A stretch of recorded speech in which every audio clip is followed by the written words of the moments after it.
Good evening, everybody, and welcome to the daily Rambam Shiur, lesson 185, Hilchos Bechorot, from chapter Hey until Zayin. In today's Tanya Shiur, the Alter Rebbe starts with the statement: after learning and discovering the process of studying halacha and clarifying what is right and what is wrong, what type of wonder and commotion is being done in the Shomaim when a person here lemato is able to clarify and have an halacha that he knows it well. So it's interesting that precisely today's first section of the Shir deals with clarity about such halachos that it's clearly that the status of the behemo is in a state of a doubt, in a state of a suffix. So what is interesting, that even clarifying that a certain scenario is a reality of a suffix is also a clarity. And for example, the first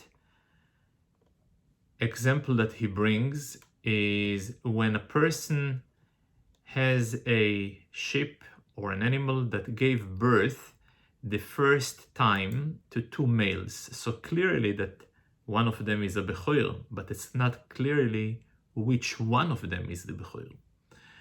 So the Kohen will take the kochush, the weaker one, or the less valued amongst both of them, since again, it is clearly that he has a right to one of them, a Bechorot, but since the rule is hamoitzi mechaveri olovorayo, so he will be able to get only the one that is not so valuable, and the other one will be able to be eaten by the owner of the animal bemumoi, only when it's a bal mum. There is another scenario that if one of them died, in such a case, he will be able to tell the Kohen, well, the Bechor, he is the one who died, and you have no right or no proof to claim to the other one. But again, since the other one may be the survivor, may be a Bechor, so the only way the owner will be able to eat it is only bemumoi. Another scenario, if she gave birth to a zochor, to a male and a female, so the male is on doubt that is a Bechor because maybe she gave birth to the nekeva first, and then the Kohen has no right because hamoitzi mechaver olovorayim. There is another scenario when he has two sheep who gave birth for the first time a male and a female. So it's clearly, since for both of them happened to be the first time, and one of them happens to be a male, and a male is a Bechor, so therefore the Kohen has a right for the male. However, if she gave two males and a nekevo, so the Kohen will take the kochush, the weaker one, the less valuable amongst them.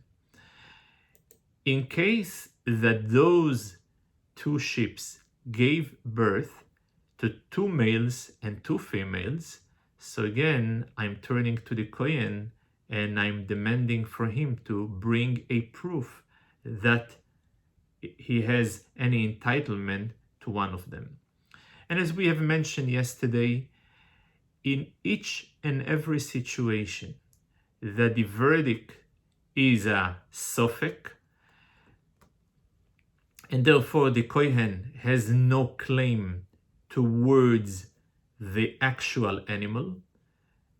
On the other hand, there is a suspicion that maybe it is a Bechor, so it will be Yireh, he will go in the field until he will incur a blemish, a defect, and only then the owner will be able to eat it. The reason why I'm not imposing upon the owner to go and bring it as a offering, as a sacrifice in the temple, because he may as well not be a Bechor.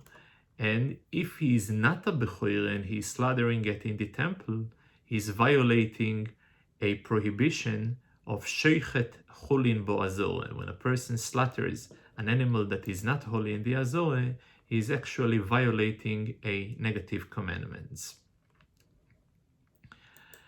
There is a scenario that although there is no clarity, but mikoya chazoko, from the presumption of an assumption, which is a tool that injects a high degree of certainty, I will treat a certain scenario as a vadai. For example, if I'm coming to the herd and I see animals that were already gave birth in the past and they are feeding males, and the one who just gave birth, they are feeding females. The presumption and the assumption would be that each and every one feeds their own babies. And for that reason, there is not even a doubt that there is any link of Bechorot over here, but both of them will be exempt from the Bechorot because the male are coming from the mothers who already gave birth. So for that reason, the male are not Bechorois, and the one who gave birth the first time, it's female, and again, they will be exempt from Bechorot, anybody who is female. Contrary to Kohanim, Israel, they are not suspected pan Bechorois to say on something that is really not a Bechor. They should say that it's a Sofek. They are not suspected to cause a blemish intentionally.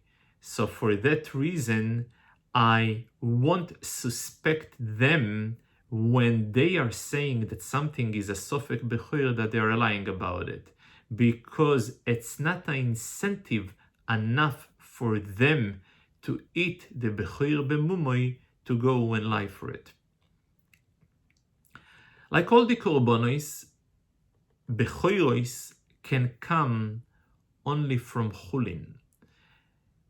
For Kodoshim, anything that belongs or has any shaychus, any connection to Hekdesh, there is no link to any liability of Bechor. For that reason, if a person were Makdish, dedicated to Hekdesh, a animal that was already have a blemish, and since they have Kedushas Domim, they have a monetary Kedusha, he was redeeming them. So at the moment that he redeemed them, they are totally Chulin, they have no trace of Kedushas Haguf, physical holiness, and for that reason, they will be susceptible to Bechorot. They will be exposed to Bechorot. There is a chiyuv, there is a liability of Bechorot. However, if a person who was makdish, a animal, and only after the hakdosh, after he dedicated, then a blemish came into them, and he was redeeming the animal. Since there is still a kedusha saguf even after the redemption, since there is a prohibition of gizo and avodah to benefit from their wool or to work with them, for that reason, for the kedusha saguf that still remains into them, so there is no exposure to any Bechorot. A person who actually purchased from the money of Meiser Sheni, we covered already the halachos of Meiser Sheni, when a person buys with the funds of Meiser Sheni an animal, this animal is liable to Bechorot when it gives birth the first time. On the other hand, if a person took money of Shvis, of a Shmito, and he purchased an animal, this animal is not going to be liable in Bechorot, it will be exempt from Bechorot. And the reason that if the animal will indeed be liable to Bechorot, will come out over here a removal of a product from Kedushas Shvis into a lower degree of Kedusha. Since the halacha is that any item that has been purchased with the funds of Shmito is being as well influenced by the Kedusha of Shmito. So in order to be not to be mafkia the Kedusha of Shmito from those funds, so for that reason the animal will be exempt from the Bechorot. And in this we have concluded the halachos of Bechorot, and as the Rambam promised that in Hilchos Bechorot he will be including also the discussion about Meiser Behemo. In the Torah, in the end of Parshas Behar, there is a pasuk that states like this: V'chol ma'asar bokor v'tzoin koil asher yavor tachas hashovet o asir yeh kodesh l'Hashem.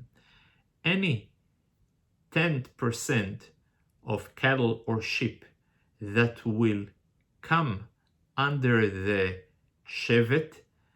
The idea of a shevet can be or a stick or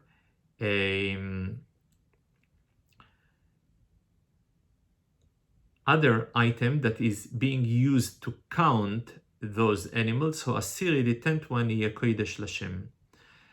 So I heard a beautiful vote in the name of the Baal Megale Amokois that he is suggesting that this particular posuk, though bederech hapshat and bederech halocho, this is a reference of the halachos of Meiser Behemo, yet it is meramez a very great secret regarding the Asore Harugi Malchus. Everybody heard about the 10 great sages that Bishas Hashmad, at the time when the Malchus Roimi Horosho was in control, so 10 great tzaddikim were self-sacrificed on Kiddush Hashem. They were killed, they were murdered on Kiddush Hashem.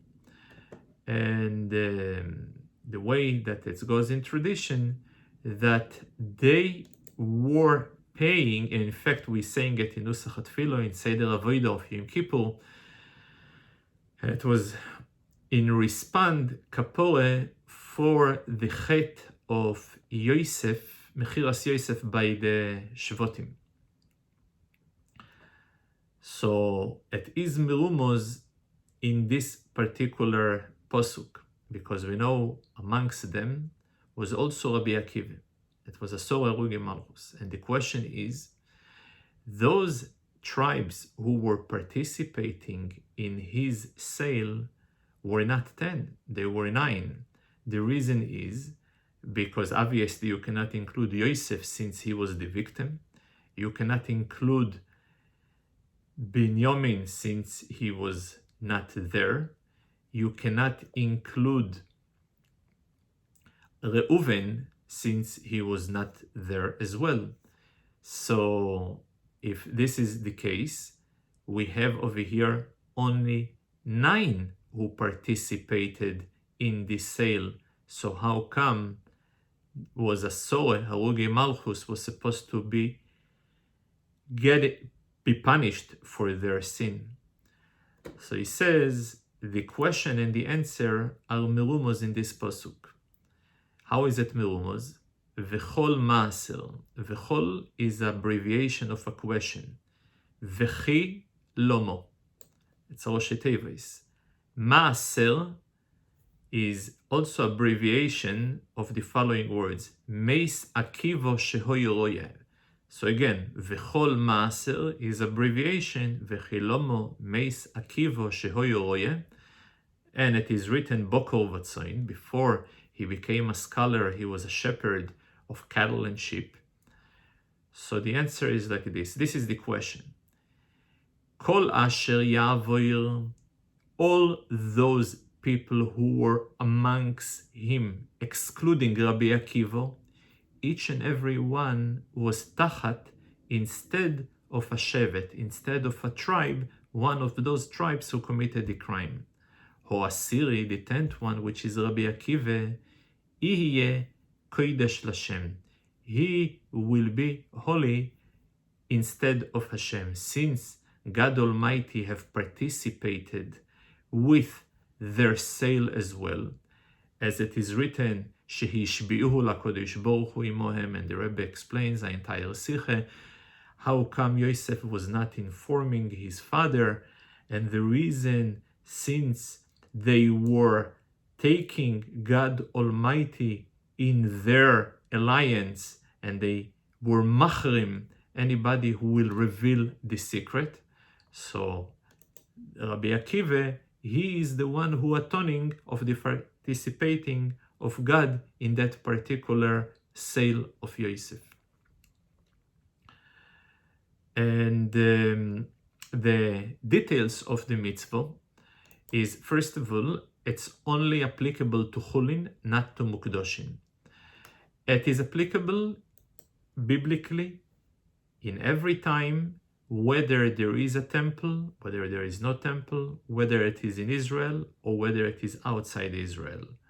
However, rabbinically, in our time, it is forbidden to do meiser, and the suspicion is that he may eat it while it is a tam, without any blemish, and by doing so, he is violating a violation of shchitas kodshim b'chutz. Same way as there is a violation of slaughtering chulin boazor, there is even a bigger violation of slaughtering something that should be slaughtered inside Beis HaMikdash, outside the Beis HaMikdash. Why is it more severe? Because slaughtering of kodshin outside the Beis HaMikdash is subject to chorus. However, if a person now in our days, he went ahead and he was meiser, it will be meiser, and it will be eaten b'mumui. It will be eaten only after it got a defect, got a blemish. The duty of meiser beheimo is applicable upon everybody, whether it is a kohen, Levi, or Israel. At the time of the Beis HaMikdash, and in case that the animal is blemishless, will be slaughtered in the azor, and the only beneficiary after the sprinkling of the blood, in this case, is pouring the blood upon the esoid shvichu achas keneged esoid, and the fats on top of the mizbeach. So only the owner of the animal will be able to benefit, like the other kodshim kalim. There is, however, a severe chumro in meiser, that not only it is forbidden to sell the meiser, but if a person went ahead and sold the meiser, so the sale is null and void. It is being compared to a person who sold the Eishes Yefastoyar, or he sold Charmei Kohanim, where in those cases the sale is being busted and it is considered as cancelled, like it was never done before. There is a rabbinical decree that even the Meiser who happens to be a Baal Mum without any blemish, you also forbidden to sell. And the reason, because if I will allow to sell a Meiser Behemo that is a Baal Mum with a defect, he may as well not differentiate and eventually gonna sell a Tomim.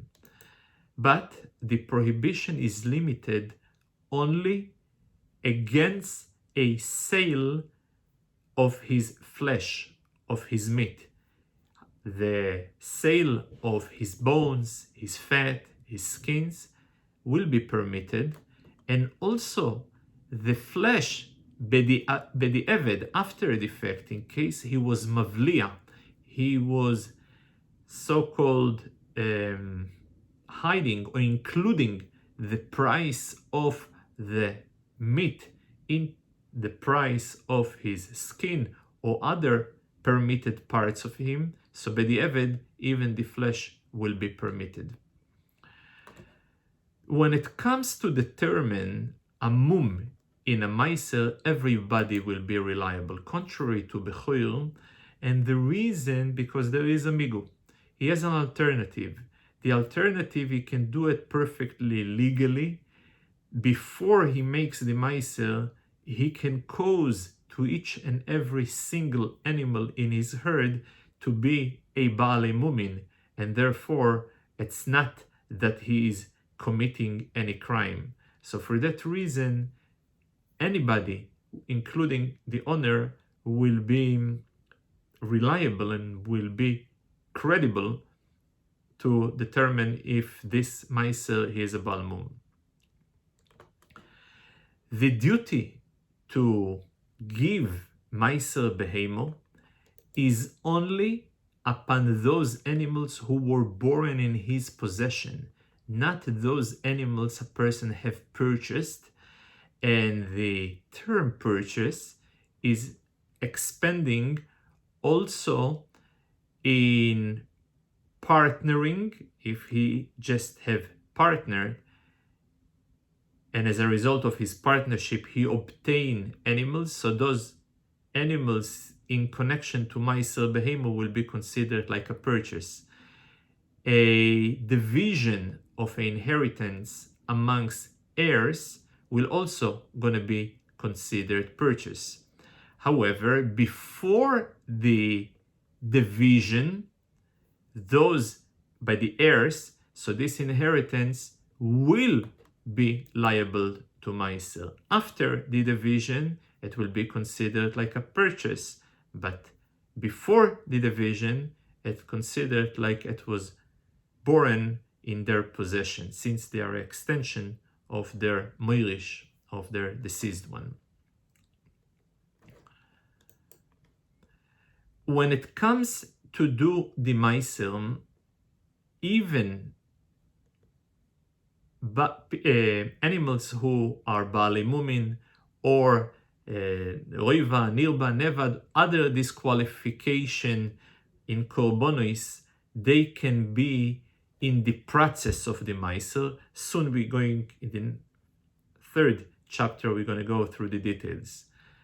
There is, however, animals that are not subject to meiser, and this is Kil'aim or Treifo, animal that was born in a C-section, animal that is before 8 days, and also a orphan, an animal that the mother died at his birth. So this will be the exceptional animals who are not entering even to the deal to go through the meiser behemo process.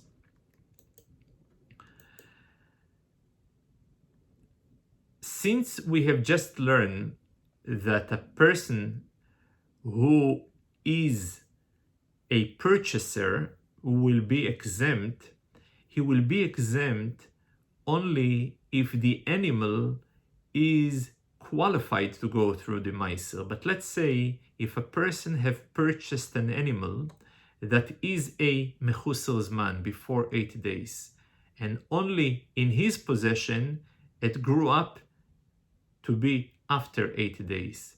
in such a case, he will be liable to Meiser. It will be considered like a person, let's say, he purchases a fetus of a animal while the animal is still pregnant. So, though he purchased it, but he purchased before the birth. So when they are born, it's considered like were born in his possession.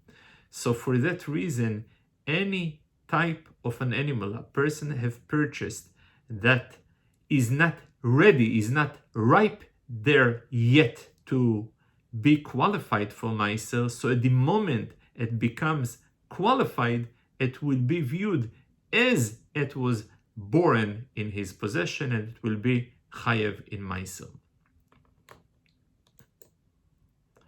When it comes to Meiser, any situation of a sofek, I will be lekulo.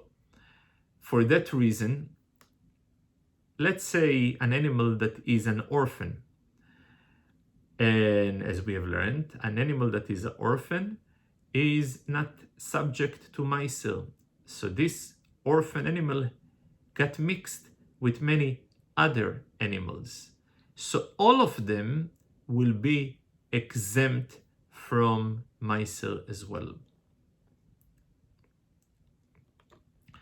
The last perek of today's Rambam is discussing the process of the designation of the Meiser.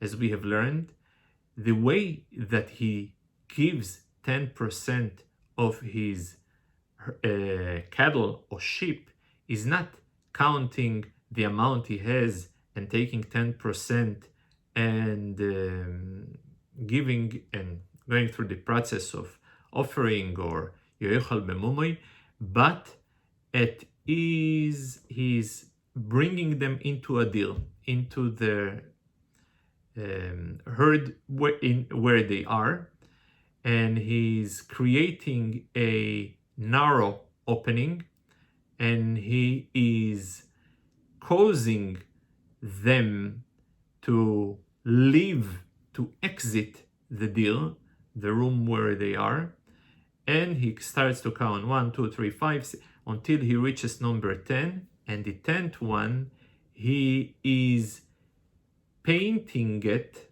with a red color in order to recognize.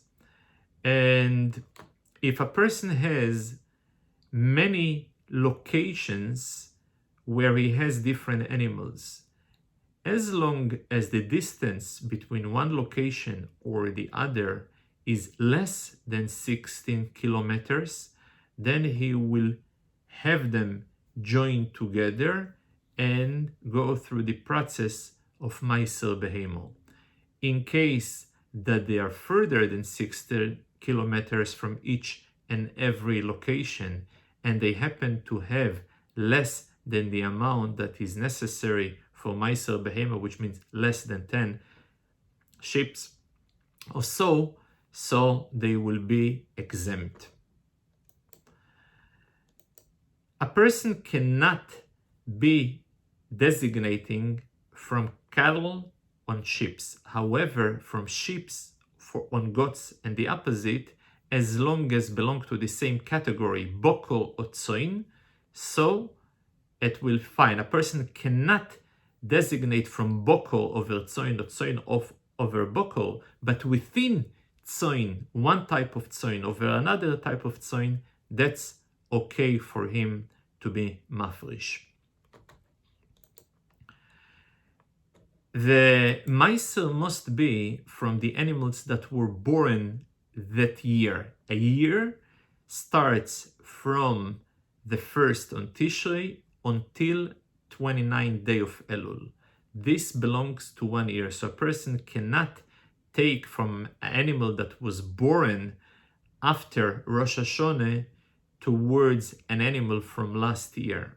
Each and every Meiser must be for the behemoths that were born at that particular year.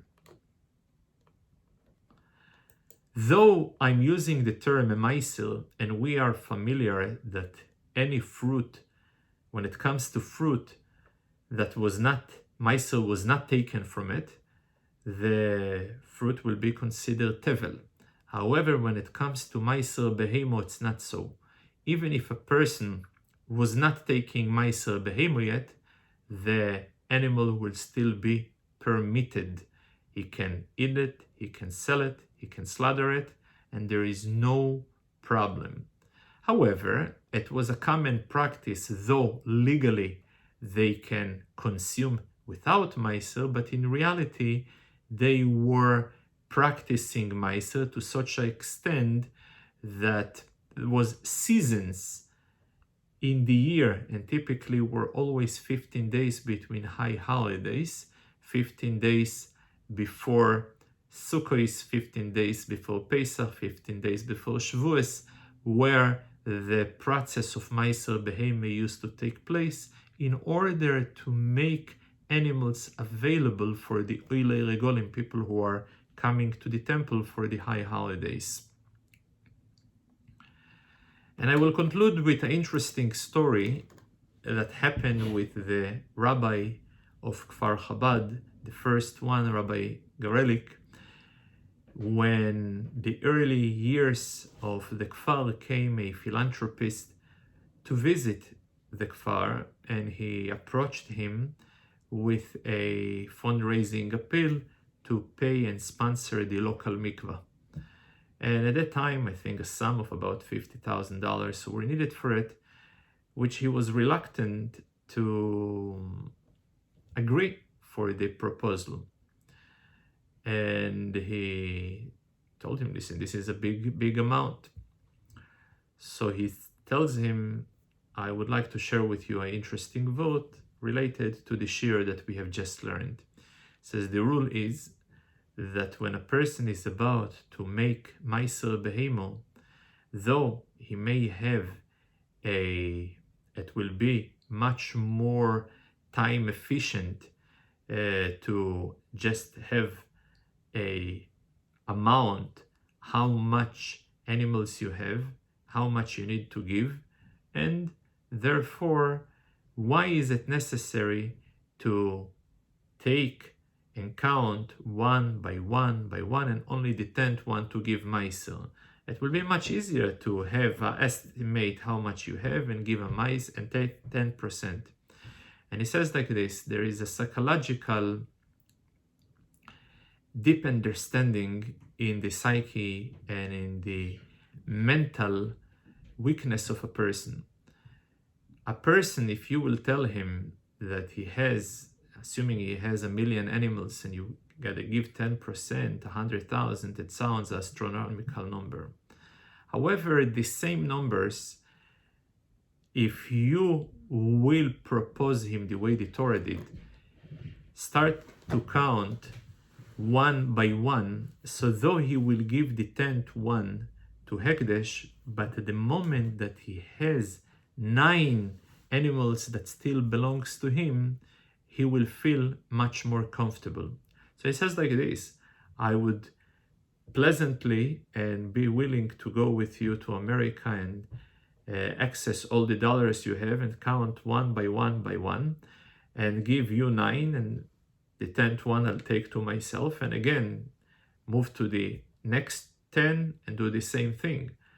But since it is invisible, but all I'm requesting you, just imagine that that's what you will be doing.